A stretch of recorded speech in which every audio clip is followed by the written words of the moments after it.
The stars above Torvani Prime burned out, their light snuffed by the apocalyptic wrath of the Klexan fleet. Thousands of warships, each a floating city of obsidian metal, their hulls absorbing light like black holes, unleashed a barrage of energy that turned crystalline cities to molten glass.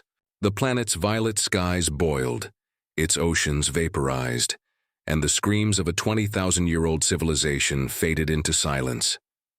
Aboard the Star Whisper, a sleek Torvani scout ship, 12 survivors fled the inferno, their hearts heavy with loss. Captain Zara Hell gripped the control panel, her blood-streaked hands trembling. Her golden eyes, luminous as her people's ancient spires, reflected the dying glow of her world on the viewport.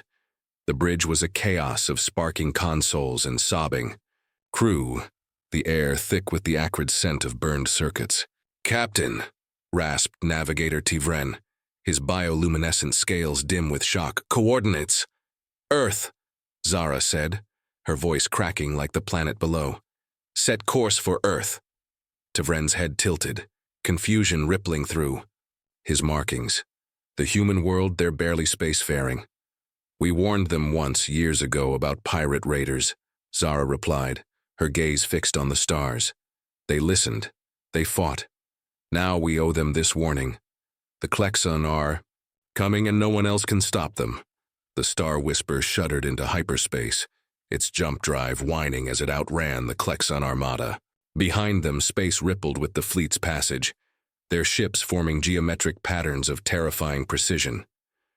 Zara's heart pounded, not just for Torvani Prime, but for the galaxy. The Klexan were relentless, but humans, they were unpredictable, chaotic, and perhaps the only hope against the storm. On Earth, the first sign of doom came as a series of erratic radio bursts, captured by Arctic listening stations. Scientists at the Global Astrophysics Network worked around the clock, their screens awash with cryptic waveforms. Dr. Elena Voss, a linguist with a knack for unraveling patterns, decoded the message after 18 sleepless hours. Her voice trembled as she addressed the United Earth Council in a bunker beneath Geneva. "They come. 30 days. Surrender or die." President Melissa Harris, her graying hair pulled tight, stood at the head of a holographic table, surrounded by world leaders who, for the first time in 50 years, set aside old grudges. The bunker's concrete walls hummed with the weight of history, a relic of humanity's fractious past, now a fortress for its future. General Lucas Martin, his face weathered by decades of service, activated the display projecting images of the Klexan fleet, 15,000 ships, each a continent-destroying behemoth. "The Torvani sent this with the message," Martin said, his voice steady but grim. "Ship schematics, weapon profiles, battle tactics. It's their entire military archive. Because they lost," Admiral Kate Sullivan added, her sharp eyes scanning the alien designs. "Every planet that fought the Klexan lost. Their shields use antimatter cores. Their weapons burn through our strongest alloys, and this is just their scout fleet." Harris studied the numbers, her jaw tight. Earth's Space Force, built through decades of cautious expansion, had 63 battle-ready ships and a network of orbital defense platforms. The math was merciless. "What's our play?" she asked. "We have 30 days," Martin replied. "We can delay their first wave, maybe. After that," he let the silence speak. Harris straightened, her voice cutting through the tension. "Then we use those 30 days. Contact every military on the planet. Draft every able-bodied person. Convert every factory to war production. We're not surrendering. Not now. Not ever." The council erupted into action.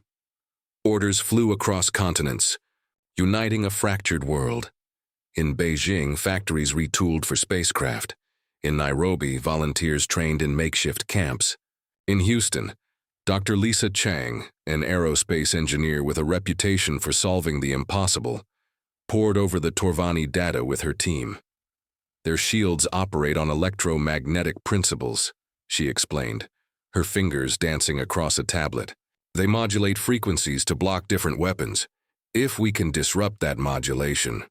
Her assistant, Dr. Alex Wright, ran simulations, his eyes alight.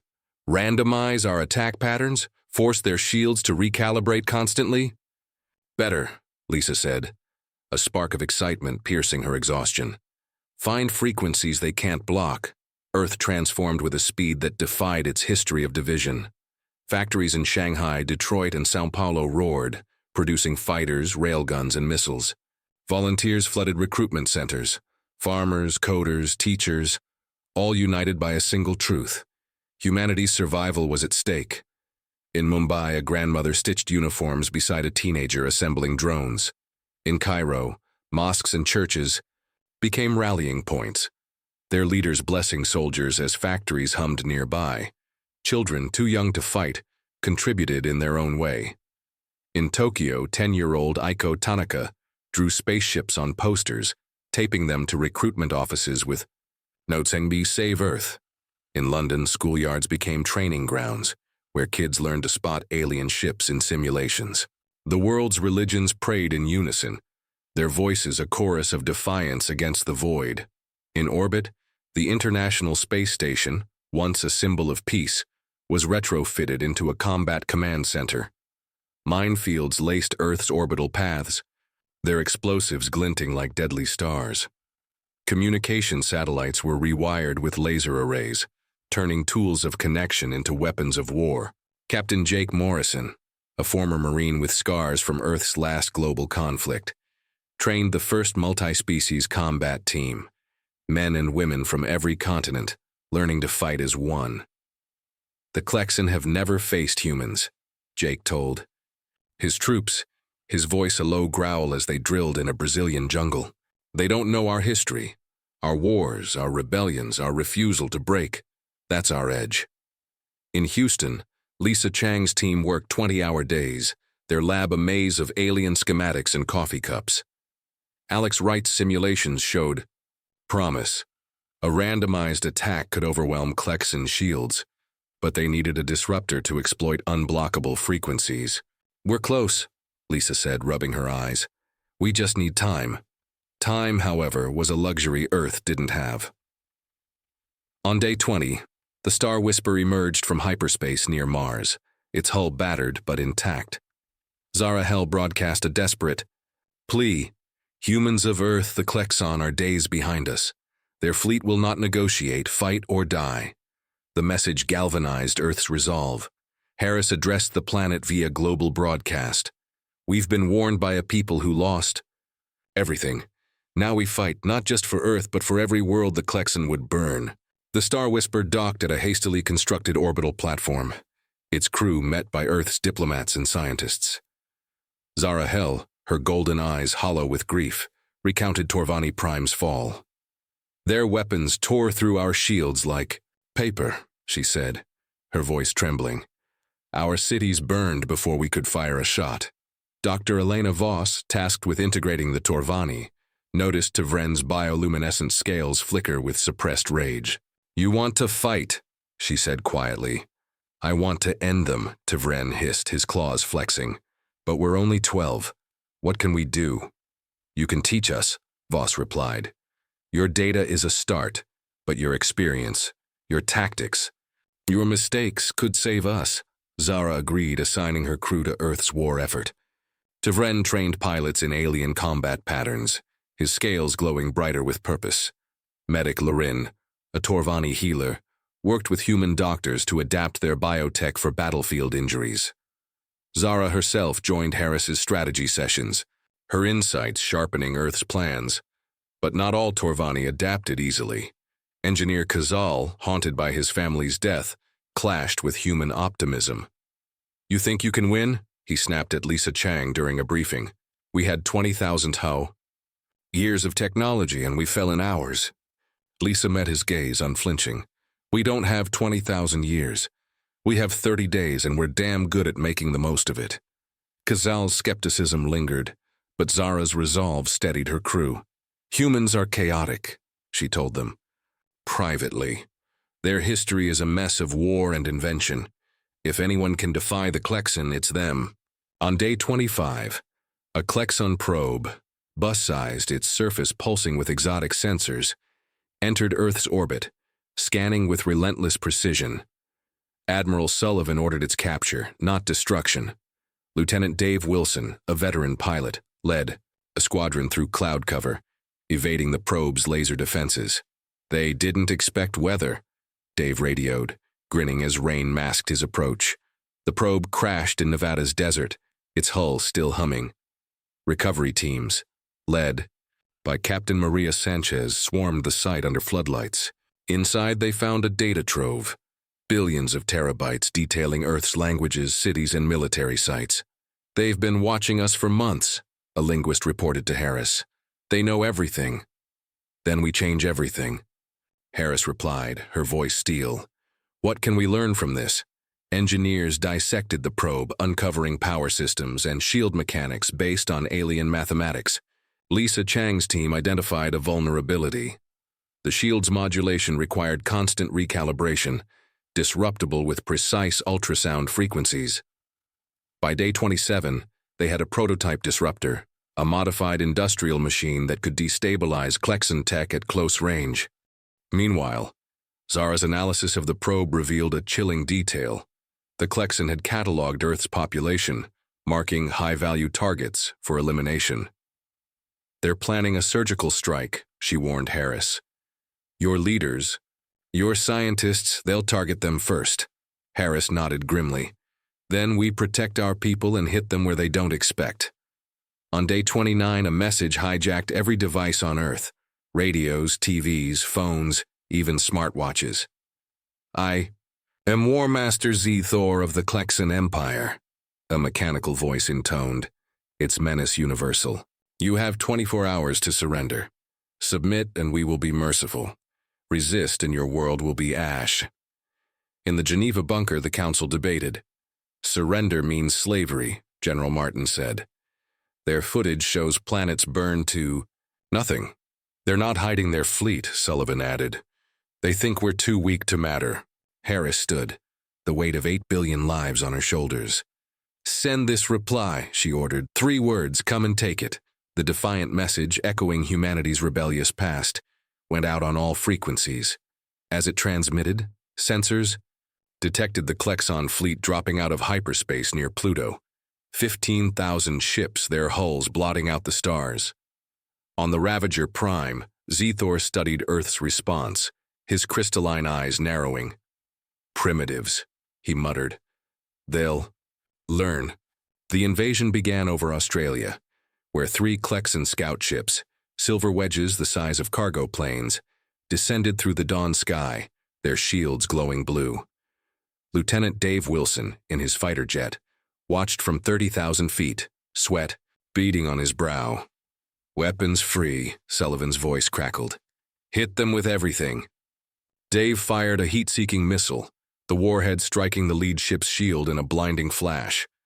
The explosion faded, but the ship continued, unscathed. Nuclear detonation had no effect, he reported, his voice tight. The scouts landed in the outback, far from cities, a tactical error. Commander Jake Morrison, stationed in Alice Springs, led a guerrilla team of 36, their vehicles and weapons modified from probe data. Their armor absorbs energy differently than impacts, Jake briefed, his eyes scanning the red desert. Our rounds have a hardened core to penetrate, then a shaped charge to detonate inside. At dawn, they struck. Hidden among rocks and sparse vegetation, the team opened fire with specialized ammunition. Klexon soldiers, tall, armored figures wielding humming energy weapons, fell as rounds pierced their suits, exploding internally. Maria Sanchez rammed her reinforced truck into an alien, its body crumpling. Private Tim Wong's heavy machine gun downed 3 more. The battle lasted 20 minutes. 15 Klexon lay dead, with Earth suffering 4 wounded, no fatalities. They can be killed, Jake radioed, his voice fierce. This is just the start. Back in Alice Springs, Tavren reviewed the battle footage, his scales pulsing, with grim satisfaction. You used our data well, he told Jake. But this was a skirmish. Their main fleet will be merciless. Then will be worse, Jake replied, cleaning his rifle. In New York, Mayor Linda Roberts oversaw evacuations, turning Central Park into a supply depot and subway tunnels into bunkers. Civilians trained with makeshift weapons, their faces set with determination. In a Brooklyn warehouse, Dr. Chang and Alex Wright studied captured Klexan weapons, discovering their graviton-based energy systems operated at 87 terahertz. That's in ultrasound range, Chang realized. By morning, they'd built a prototype disruptor that could destabilize Klexan power sources at close range. Above, the Klexan fleet began its bombardment, energy beams vaporizing bases in California, Japan, and South Africa. Earth's railguns fired back, kinetic rounds draining alien shields. Chaff clouds and reflective particles scrambled Klexan targeting, a human trick their AI couldn't counter. In orbit, the Star Whisper joined the defense, its Torvani weapons scoring minor hits before retreating to repair. On the ground, Captain Ryan Blake led suicide squadrons, pilots in explosive-laden craft meant to ram enemy ships. His jet, plastered with his children's drawings, struck a Klexan transport's underbelly, tearing through its weaker shields. The ship crashed in the Pacific, buying Earth time. Blake's wife, Sarah, watched the news in Seattle, her heart breaking as she clutched their son's hand. Dr. Rachel Foster's biological warfare team developed fungal spores that thrived in Klexan armor, clogging their respiratory systems. Crop dusters sprayed the spores over occupied zones, and within hours, aliens abandoned suits or suffocated. The psychological impact was devastating. Earth's microbes terrified a spacefaring empire. By day 17, Earth launched Operation Chaos, a global counteroffensive. In Sydney, pilots used World War II dogfighting tactics, their unpredictable maneuvers baffling Klexan systems. Lieutenant Jack Wilson led a squadron near London, scattering chaotically to evade alien fire. His machine gun shredded a Klexan fighter, at close range, proving humans could win without kamikaze tactics.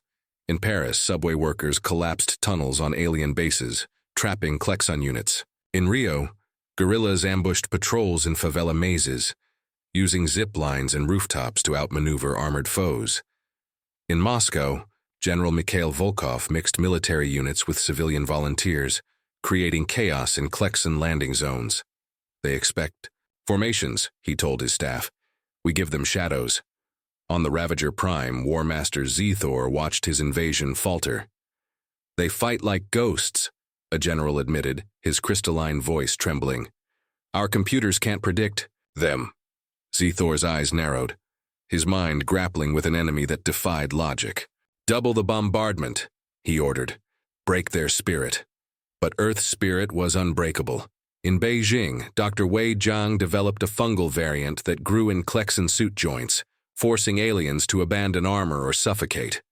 In Los Angeles, Sergeant Amy Rodriguez led an urban resistance cell, using children as scouts and elderly veterans to build bombs. They see cities as obstacles, she told her team. We see them as weapons. Dr. Chang's team reverse-engineered Klexan tech, building the USS Retribution, a human aircraft carrier hull with Klexan shields and beam weapons. Commander Daniel Cooper, a pragmatic veteran, captained the hybrid ship, its crew a mix of 20 nationalities. In its first battle near Chi, Mars, the Retribution confused a Klexan battleship with its dual signatures. Human missiles cloaked in alien stealth tech devastated the enemy, marking Earth's first major space victory. Cyber warfare escalated as Kevin Torres's team injected false orders into Klexan networks, causing chaos. Supply ships collided, weapons powered down needlessly, and repair crews chased ghosts. On the ground, Foster's team deployed chemicals that disrupted Klexan decision-making, sowing erratic behavior. In London, teenagers used modified air raid sirens to disable Klexan drones, which fell like metal rain. Zara Hell, aboard the Retribution, marveled at human ingenuity. You've turned their own technology against them, she told Cooper. We never thought to try. We're good at breaking things, Cooper replied, a wry smile on his face, and even better at rebuilding. Aboard the Ravager Prime, cracks appeared in the Klexan's rigid hierarchy. Sub-Commander Vikran, a young officer with doubts about the invasion, questioned Zethor's strategy. These humans adapt faster than our models predict, he said, his crystalline voice low. We've lost 200 ships to their primitive tactics. They're vermin, Zethor snapped, his eyes blazing. We crush them as we've crushed 97 worlds. But Vikren's doubts spread. Crews whispered of human broadcasts, messages, hacked into Klexon frequencies by Captain Maria Delgado's team. Your empire calls us weak, the broadcasts taunted. Yet we've fought you for weeks. How many will die before you admit we're not prey? Some Klexon soldiers hesitated. In combat, their obedience wavering. Vikren, risking execution, contacted a human resistance cell via a captured probe. I seek parley, he transmitted. Your species fights with honor. Ours may not. Delgado relayed the message to Harris, who saw an opportunity. If we can turn their own against them, we weaken their resolve, she said. A clandestine meeting was arranged with Zara Hell as mediator, her Torvani perspective bridging the gap. The turning point came when Lieutenant Sarah Matthews, a data analyst, uncovered Klexon archives from a destroyed command ship. Working through the night, she found records of the Void Hunters, interdimensional predators that had driven the Klexon across the galaxy. They're not conquering us, she told Harris, her voice shaking. They're fleeing. The Council faced a dire truth. By stopping the Klexon, Earth had drawn the Hunters' attention. As the Klexon retreated toward the outer system, reality rippled near Jupiter. A Void Hunter emerged, a writhing mass of darkness, its form bending space as it consumed the planet's matter. 3 more followed, drawn by the war's energy. Admiral Sullivan proposed a desperate plan. Use Klexon antimatter tech to trap the Hunters in an explosion. Harris broadcast to Zethor. Your enemy followed you here. Fight with us or we all die. Zethor, his empire crumbling, hesitated. Vikren's voice broke the silence. War Master, the humans have matched us. Together, we might defeat this threat. Zethor's eyes softened, a flicker of doubt. All ships, reverse course, he ordered. We stand with Earth. The Retribution and Klexon ships formed a united fleet, their crews sharing damage reports and tactics. Sarah Matthews led a stealth mission to plant a dimensional anchor on the largest Void Hunter, forcing it into Earth's reality. The device, cobbled from human and Klexon tech, shimmered as it locked the creature's form. A mass of tentacles, eyes, and impossible shapes. All ships, fire, Cooper commanded. The fleet unleashed everything. Nuclear warheads, alien beams, hybrid missiles. Captain Ryan Blake's squadron delivered the final blow, their antimatter charges tearing a rift that banished the Hunter. Blake's last transmission was simple. For Earth, for everyone. The victory was costly. Blake and 22 pilots perished, and Earth's antimatter reserves were depleted. 3 Hunters remained, their forms warping space. Zara Hell, aboard the Retribution, felt a surge of hope. Your people sacrifice everything, she told Cooper. Why? Because it's home, he replied, his voice rough. And home's worth everything. With reserves gone, Earth and Klexon scientists discovered the Hunter's weakness. They couldn't handle Earth's chaotic biodiversity.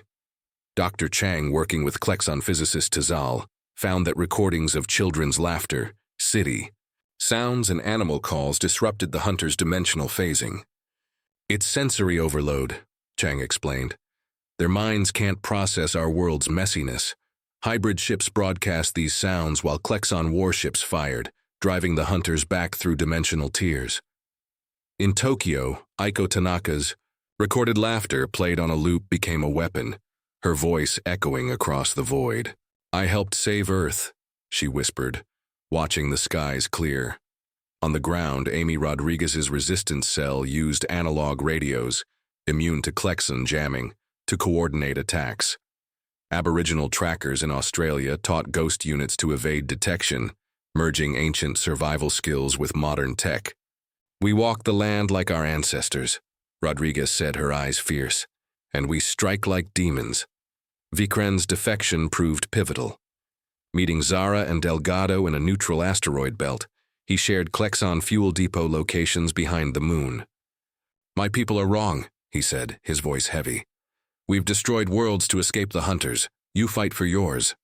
Blake, recovering from injuries, led a strike to capture the depots. Using stealth tech and disguised signatures, his team seized enough fuel to power Earth's fleet for years. Vikren's crew, demoralized, surrendered, fearing human psychological weapons more than their own courts-martial. Zithor, informed of the betrayal, faced a choice: punish Vikren or embrace change. You've shamed us, he told his sub-commander via hologram, but you've also shown us a path. Vikren was exiled but spared, a sign of Zithor's shifting perspective. Month 4 began with Earth's hybrid fleet, led by the Retribution, pushing the Klexon to Mars's orbit. Human pilots, trained by Tivren, flew with predator instincts, their chaotic maneuvers defying Klexon algorithms. Captain Blake piloted a hybrid fighter, its jet engine in a Klexon frame performing impossible dives. Fly like you're crazy, he told his squadron. No patterns, just instinct. The dogfights above Mars were a ballet of chaos, human pilots using gravitational variations to outmaneuver alien ships. On the Ravager Prime, Zithor ordered a withdrawal, his voice heavy. Signal the Empire, report our failure. But sensors detected space-time distortions. Black shapes moved between stars. The Void Hunters had returned, drawn by the battle's energy. Dr. Chang's instruments screamed warnings. They're here, she reported. The Klexon's nightmare has found us. The largest Void Hunter, anchored by Matthew's mission, was gone, but 3 remained. Near Saturn, a second hunter consumed a Klexon mothership, its form a swirling void of tentacles and eyes. Reality warped, stars flickering as space bent. Earth's fleet, low on resources, faced annihilation. Harris proposed a radical plan: use Earth's quantum data storage to weaponize the chaos sounds further. We've got recordings of every sound on Earth, she said. Amplify them, modulate them, make the hunter's dimension unlivable. Scientists and Klexon physicists worked feverishly, building a network of broadcast satellites. In Rio, civilians recorded street festivals, their rhythms blending with African drums and Himalayan chants. The resulting signal, dubbed the Earth Song, was a cacophony of life, human, animal, natural. The fleet deployed the signal near Uranus, where the hunters converged. As the Earth Song played, the creatures writhed, their forms destabilizing. Klexon warships fired, their beams cutting through weakened hunters. One by one, the predators fled, their dimensional tiers sealing behind them. Months later, Earth and the Klexon signed the Treaty of Sol, a pact of mutual survival. Zithor, now Ambassador Zithor, addressed the United Earth Council. Your planet changed everything. We ran for millennia. You fought within months. Admiral Sullivan smiled. We had motivation, and we learned. When you can't run, you adapt. When you can't hide, you fight with everything. Harris delivered a global broadcast. We faced annihilation twice, first from an empire, then from horrors beyond our dimension. We survived because we fought like humans, with courage, creativity, and chaos. Earth rebuilt with Klexon aid, their bioengineered materials repairing cities. The Star Whisper became a symbol of unity, its crew honored as heroes. Zara Hell, standing on a rebuilt Sydney Harbor, looked to the stars. You gave us hope, she told Harris. Not just for Earth, but for the galaxy. Earth launched its first hybrid colony ships, blending human and Klexon tech. The Unity, crewed by both species, set course for Proxima Centauri, carrying Aiko Tanaka's drawings and Tivren's navigational logs. We're not just surviving, Cooper said at the launch.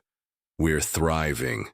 In deep space, the Void Hunters avoided Earth's sector, wary of its chaotic noise, children's laughter, city hums, the pulse of life. Humanity had faced hell and worse, proving unpredictability was their greatest weapon. The universe learned a lesson: never underestimate a species that fights with warm chaos. Far beyond the solar system, reality rippled. The Void Hunters, wounded but alive, searched for new prey. But they shunned one small blue world, its chaotic songs a warning. Earth, once a backwater, was now a beacon. a planet that had stared into the void and laughed. On a rebuilt New York rooftop, Sarah Blake, Ryan's widow, watched the stars with their children. "Your dad saved us," she whispered, "and we'll keep fighting, for him, for everyone." The galaxy watched, and the chaos of humanity spread, a spark that would reshape the stars.